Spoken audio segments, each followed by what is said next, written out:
Teman-teman semuanya, selamat datang di channel aku.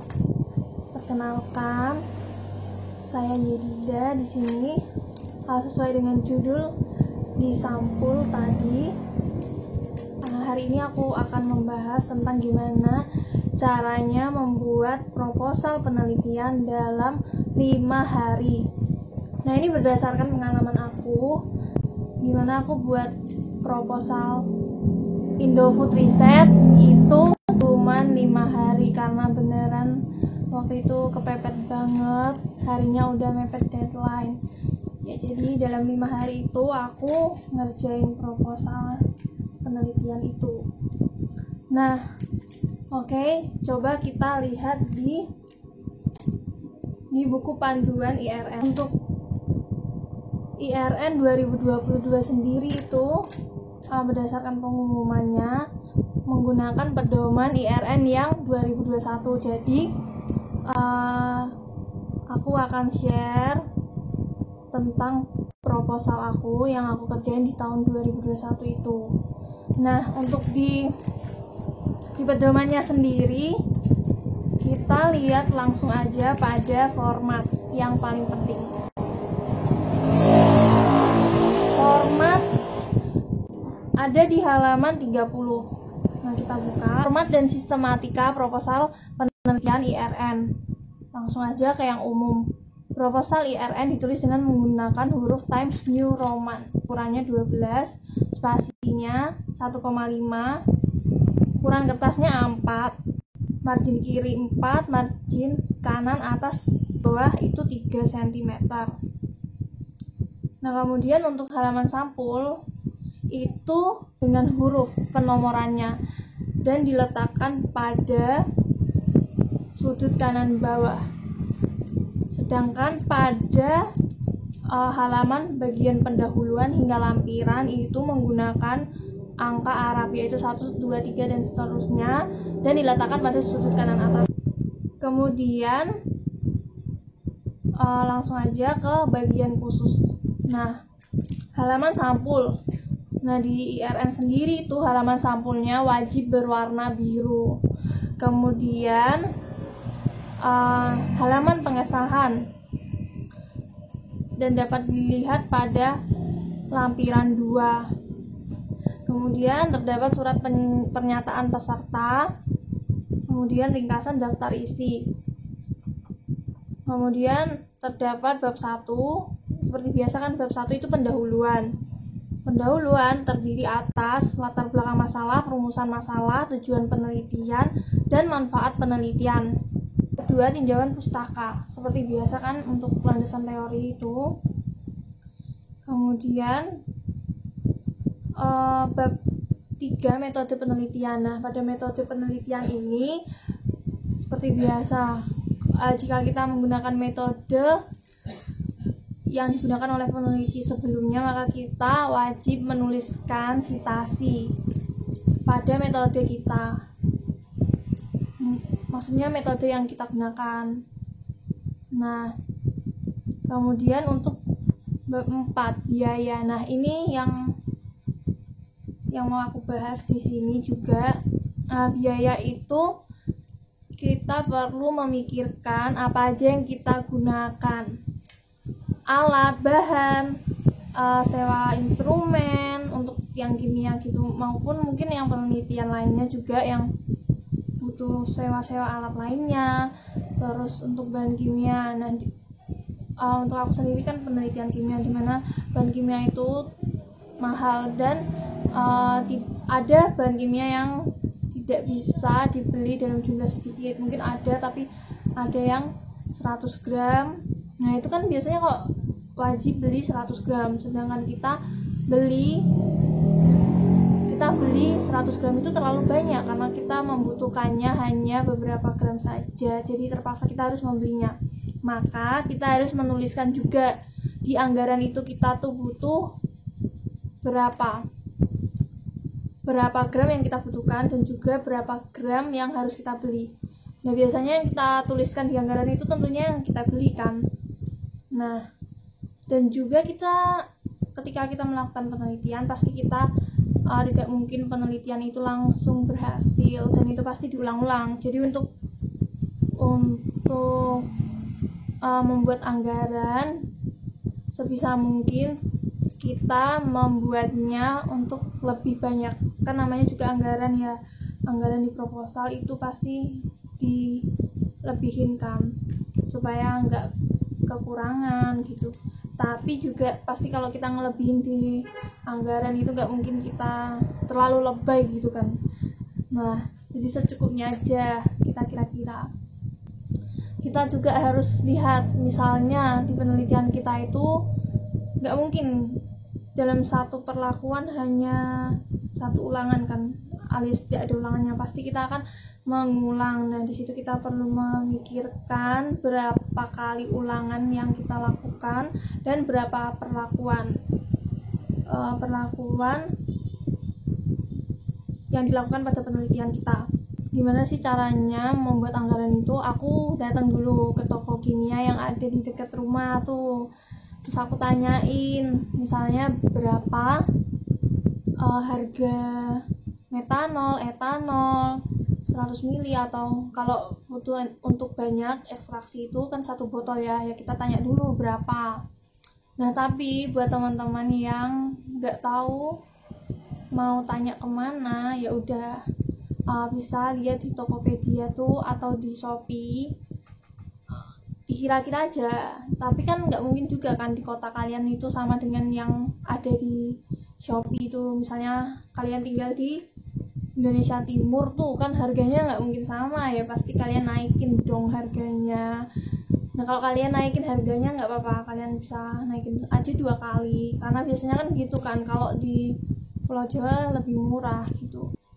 Kemudian untuk anggaran di transportasi juga kalian harus pikirkan, misalnya untuk teman-teman yang ambil sampelnya ke pantai misalnya, karena mungkin sampelnya itu rumput laut atau yang jauh dari rumah misalnya gitu, butuh ke suatu daerah dan menggunakan perahu atau transportasi lain. Nah, itu bisa dituliskan juga di anggaran. Ada juga nih temen aku yang katanya mau penelitiannya itu di beda kota. Nah, itu dia mau ngekos.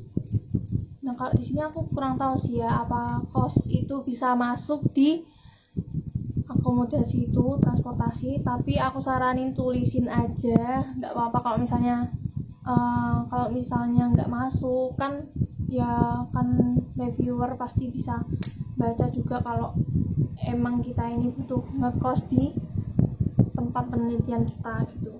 Cuman aku nggak tahu juga ya sebenarnya, tapi tulisin aja, karena kan tulisin yang sejujur-jujurnya aja gitu. Kemudian untuk jadwal kegiatan.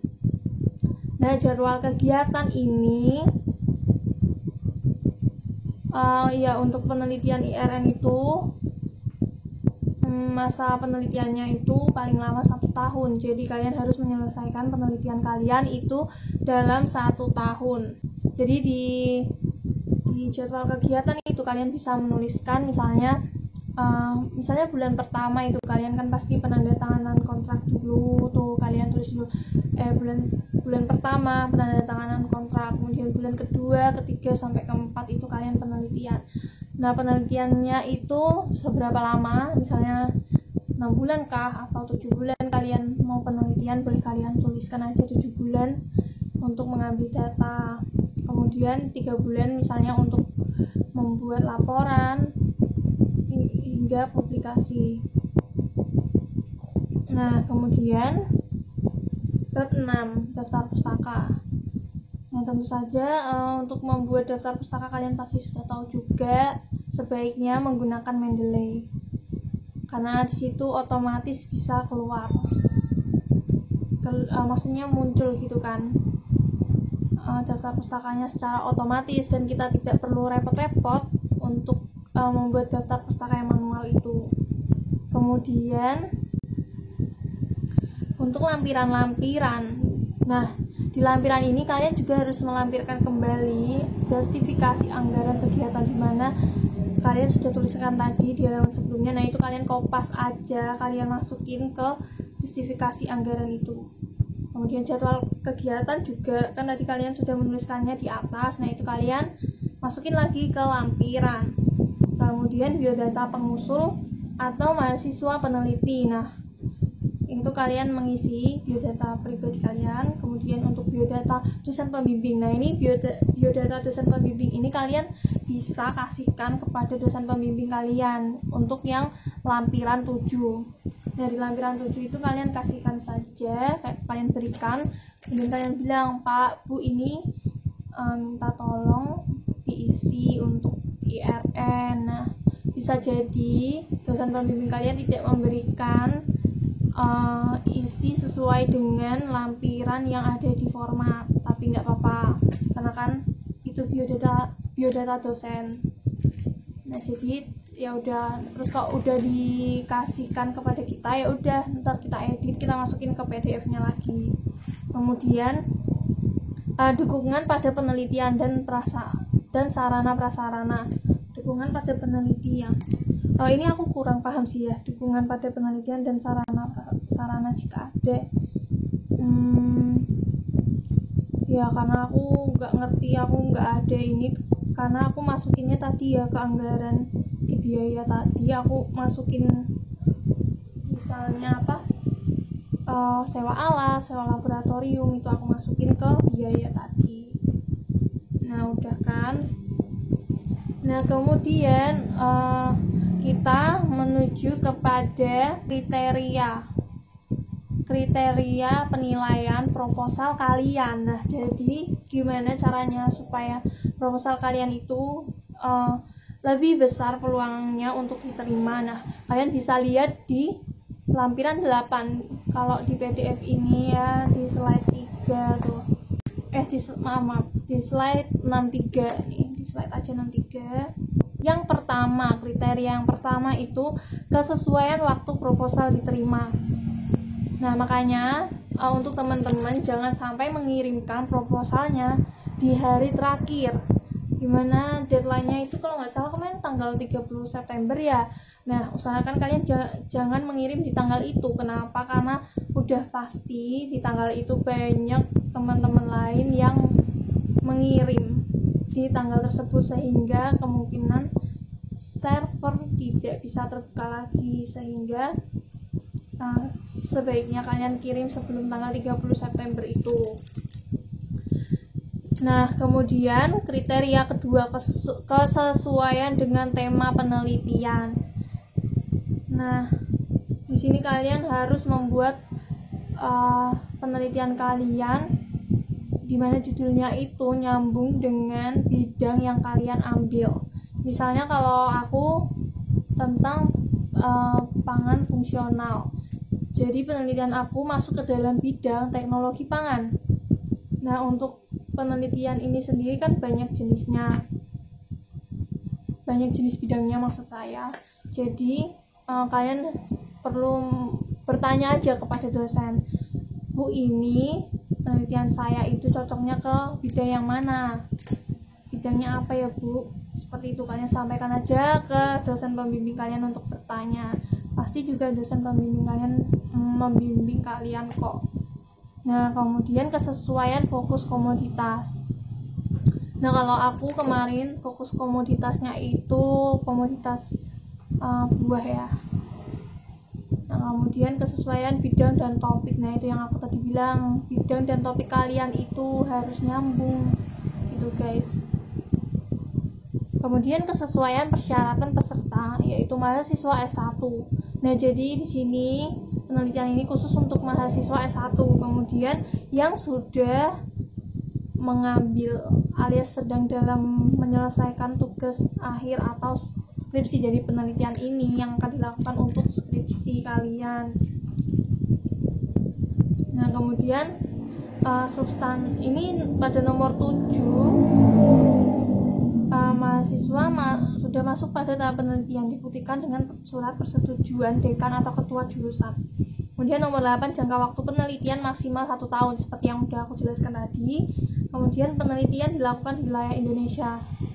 Nah, ini di wilayah Indonesia tuh berarti kalian bisa aja kalian kampusnya di Jawa, tapi kalian penelitian di luar Jawa, atau kalian kampusnya di sebaliknya di Indonesia Timur penelitiannya di Jawa. Ada yang seperti itu kemarin ya. Jadi nggak apa-apa, kalian tulisin aja tadi di waktu dan tempat pasti ada ya. Waktu dan tempat penelitian itu kalian menyebutkan juga di mana kalian melakukan penelitian itu. Kemudian riwayat hidup lengkap pengusul dan pembimbing. Nah, ini juga penting, yang menurut aku ini masuk bagian administrasi dari proposal ini. Nah, kemudian daftar isi, halaman pengesahan, lampiran. Nah, itu harus kalian lengkapi. Di sini aku mau ngasih tahu kalian yang paling penting menurut aku disampaikan oleh dosen aku di kampus. Jika kita mengikuti pemilihan proposal penelitian seperti ini tuh yang paling utama dilihat itu yaitu judul. Kemudian baru yang kedua format. Nah, format yang gimana, yang pasti yang sesuai dengan format yang udah di panduan tadi. Kalian harus menyesuaikan dengan format tersebut, jangan sampai salah, karena kalau kalian salah satu aja pasti kalian langsung tidak lolos. Nah, juga yang paling penting itu tanda tangan dan cap. Nah, kebanyakan itu teman-teman ada yang sampai lupa untuk ngecapin ke fakultas. Ada juga yang sampai lupa tanda tangannya sendiri. Bahkan juga ada yang lupa memasukkan lampiran-lampiran yang tadi. Nah, buat teman-teman yang mau membuat proposal 5 hari, aku udah buatin kalian template berdasarkan proposal yang aku buat di tahun 2021. Jadi kalian bisa download aja templatenya di link yang aku taruh nanti di bio, oke? Nah, buat teman-teman semangat, masih ada berapa hari ya? 7 hari. Berarti kalau kalian jangan ngumpulinnya tanggal 30, berarti masih ada 6 hari. Oke, semoga video ini bermanfaat. Jangan lupa like, comment, dan share.